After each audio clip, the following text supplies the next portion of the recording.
morning, guys. Okay, so it's Friday morning. I believe it's like January 6th, 2023. Yeah, I'm not 100% on that January 6th thing. I think it is, though. But anyway, I figured, I was looking at my analytics for the good old YouTube. I'm so close to 10K, man. I'm right there. It's like I can taste 10K. And I got a giveaway coming up on here, so stay tuned, follow. We are doing a giveaway. And I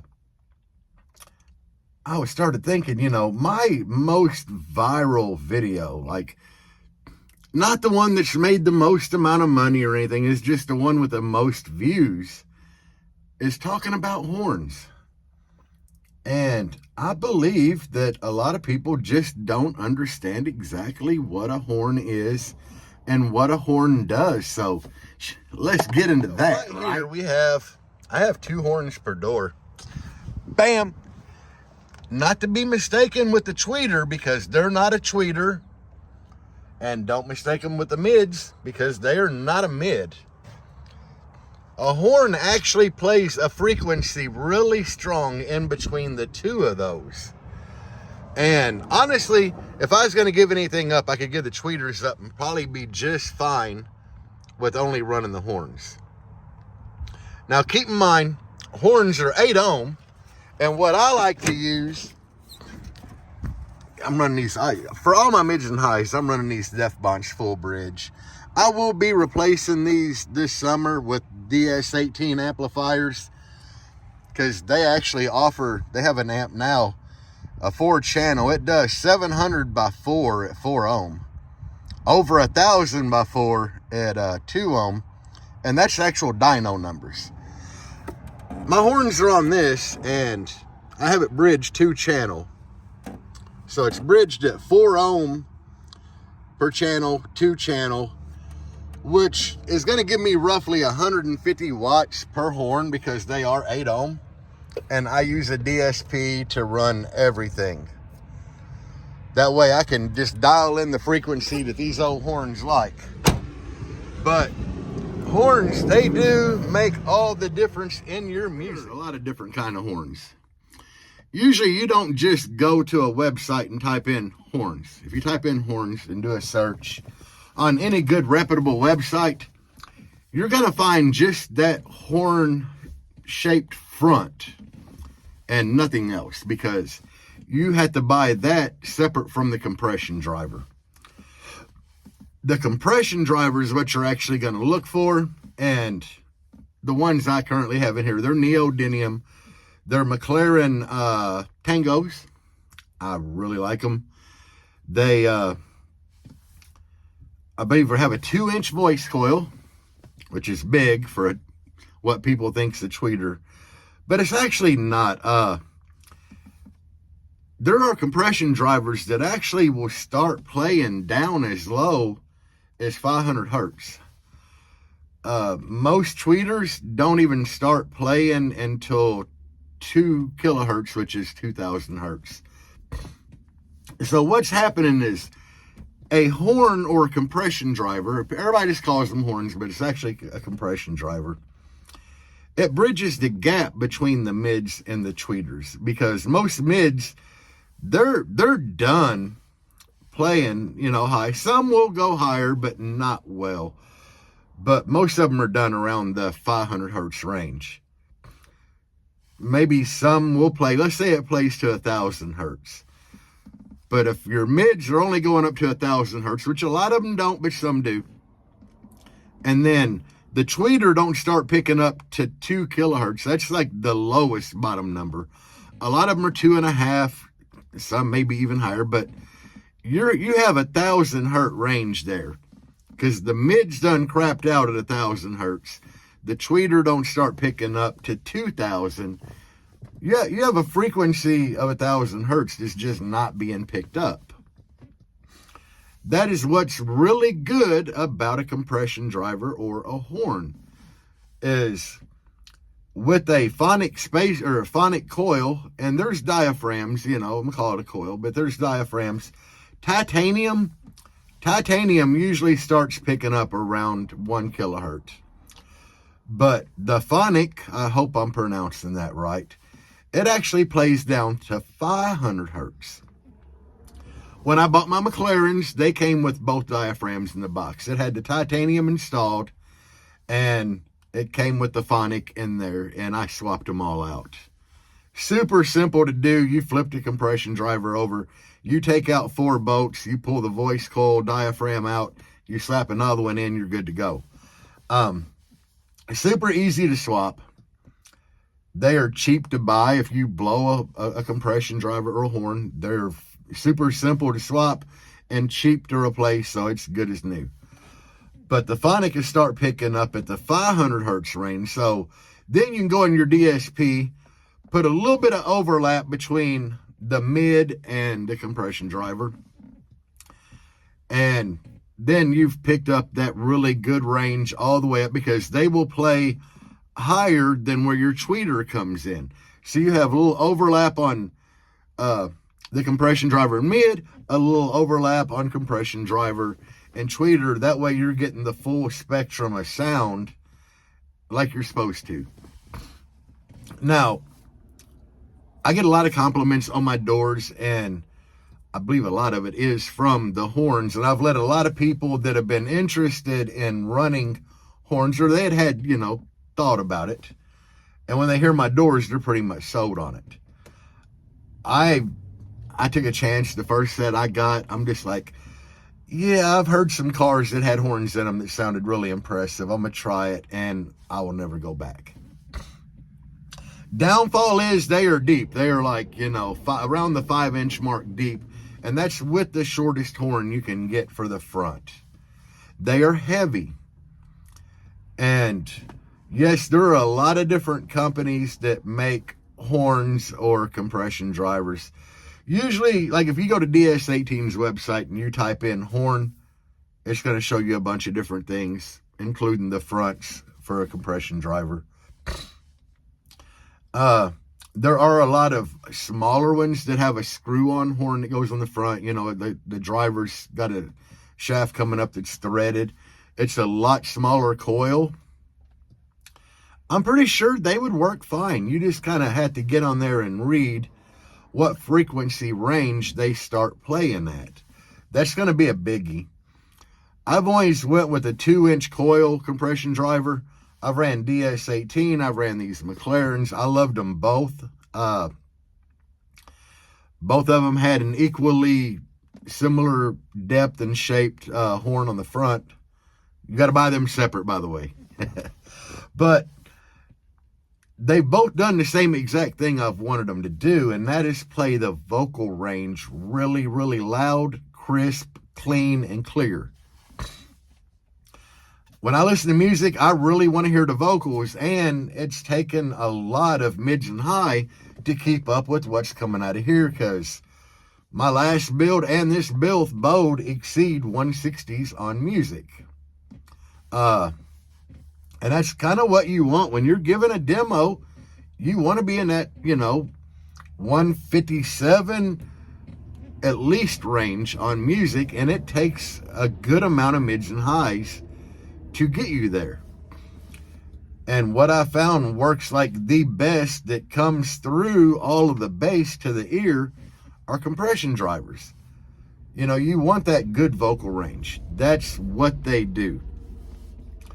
If you're on the fence about getting compression drivers, do it. I mean, we've all been there. We've all been at a show, and there is a car somewhere. It don't matter where you park at a show. There's going to be one of these cars find a way to wiggle in by you, and it's going to annoy everybody. Everybody hates them. I mean, for the most part, except for the people that build them. That is the stunt wall cars. God knows I hate them. I hate everything about them. But I have listened to a lot of stunt walls, and one thing always comes through loud and clear, crisp, clean, and that is the vocal range that they're playing. And, it gets to the point where that vocal range will be piercing your ears, and it's like, my God, it's so loud, it's giving me a headache. Looking at it, I want to throw up. But a lot of them do sound great. And they all have one thing in common. They have a lot of horns. And I did my research, and when I found out the horns are what plays in that really nice vocal range. You know, not that high-pitched that's getting in your ear. That's the tweeter. That the highs, you know, and that vocal range. That's what made me want to try it. If you're on the fence about it, get them. Test them. The downfall is when you get a true compression driver, not one of the low-end, cheap, modified tweeters. You know, a true compression driver is going to be, have a range starting at 500 to 1 kilohertz, 500 hertz to 1 kilohertz. That's where they're going to start playing. And they will be 8 ohm. I have never found a true compression driver that's 4 ohm. All of them are 8 ohm. So it will make wiring up, you know, a little bit of a challenge. I have done it before. When I had a single horn per door, I had a small, cheap 4-channel amp. I bridged it into 2-channel.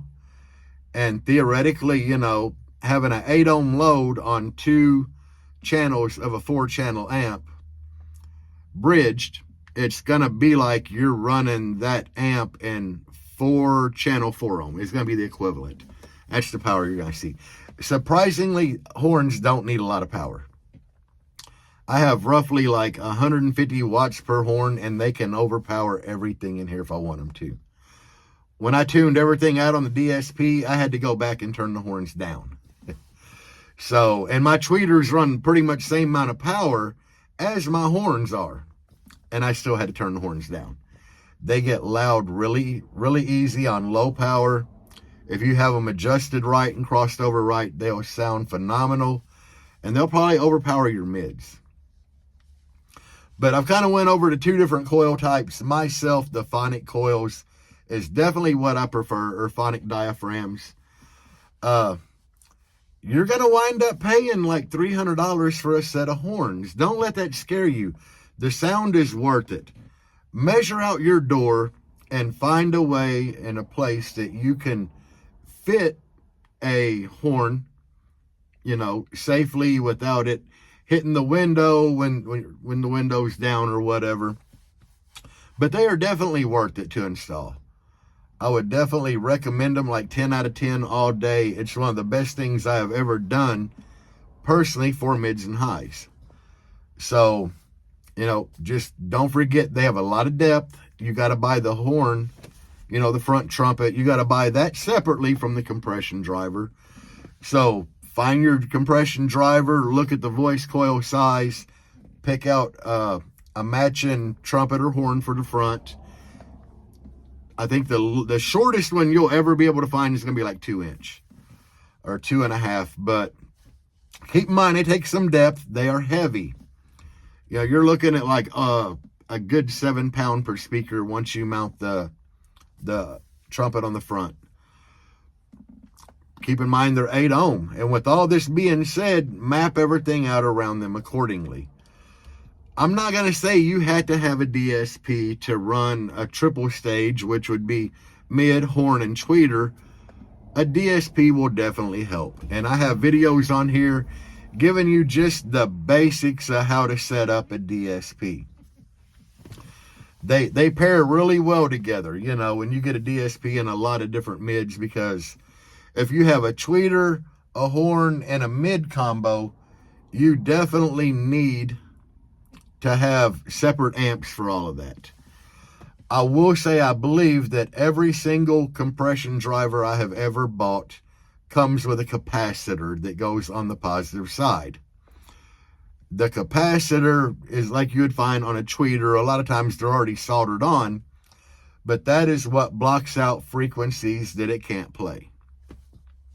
So I believe that they have come with them. But in my situation, another thing to keep in mind, when I got my McLarens, they had the titanium diaphragm in them already.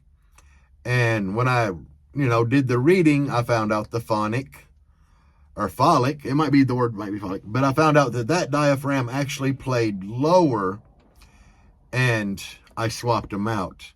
Now, if I would have used the little capacitor that was in there, I'm almost 100% sure that capacitor was for the titanium diaphragm. So I still wouldn't have got the benefits of being able to play lower. That is where a good DSP will come into play. So guys, keep all that in mind. I felt it was time. I have learned a lot more about the horn since I made that first video over a year ago. So I figured we would freshen up on it and call this a volume 2 or something. But I highly recommend them. I hope I've helped answer some of your questions and swayed you into checking out compression drivers for your build. Do it. You'll be happy with the results if you get everything tuned in right. I'm no professional tuner, but I know how to type on the keyboard of my laptop to write a tune. Not for a drag car, for a DSP. But they are well worth it. I've mentioned it before, setting up a DSP and a 3-stage. I actually have a 4-stage system in here because I have like mids, tweets, compression driver horn, and then I have like a 3.5 and a tweeter in each A-pillar. So that's the magnitude of different channels I need on a DSP to cross everything over. But with that being said, it is well worth it. The sound stage you get from all that, it really helps. I'm not sure how much my A-pillars help anymore because my doors are so loud, but they're still there. Anyway, guys, I hope this helps somebody, and I hope y'all have a great day. Stay warm because it's cold as shit here. Anyway, guys, peace out and bass on. Even when you feel low, you can still go. Even when you feel slow, you can still go. Even when there's no hope, you can still go. I never answer to no.